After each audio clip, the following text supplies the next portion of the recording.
5 men broke into an office building in Washington, D.C. to plant bugs and steal documents. It sounds like a forgettable third-rate burglary. Instead, it ended the presidency of the most powerful man in America. Richard Nixon is president, running for re-election against Democrat George McGovern. Nixon's campaign team, calling itself CREEP, the Committee to Re-elect the President, wants every advantage they can get. On June 17th, a security guard named Frank Wills notices tape covering a door latch at the Watergate office complex, home to the Democratic National Committee headquarters. He calls police.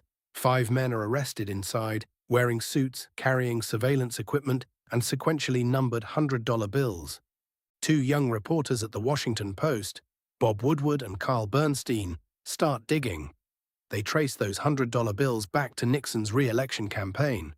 A secret source, known only as Deep Throat, starts feeding them information, telling them to follow the money. Nixon denies any involvement.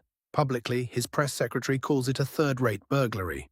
Privately, secret tape recordings later reveal Nixon discussing how to pay the burglars for their silence and how to get the CIA to block the FBI's investigation.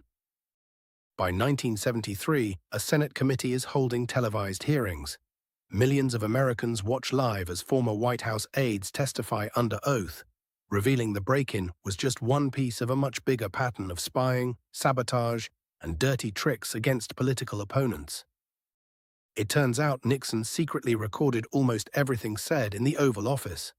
When investigators learn the tapes exist, they demand them. Nixon refuses, all the way to the Supreme Court. In July 1974, the court rules unanimously he has to hand them over. One of those tapes becomes known as the smoking gun. On it, Nixon is heard ordering the CIA to tell the FBI to stop investigating just 6 days after the break-in. It's undeniable proof the president was personally involved in the cover-up from the very start. With impeachment certain and even his own party turning against him, Nixon does something no president had ever done before. On August 8, 1974, he announces he's resigning. The next day, he boards a helicopter and leaves the White House for good.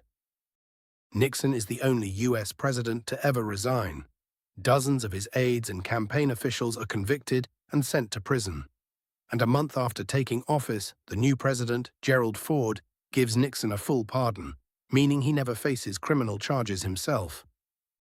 Watergate didn't just end one presidency, it changed how Americans see power and proved that even the most protected person in the country isn't above the law when the evidence is undeniable. The question it left behind is the one investigators still ask about powerful people today. What did they know, and when did they know it?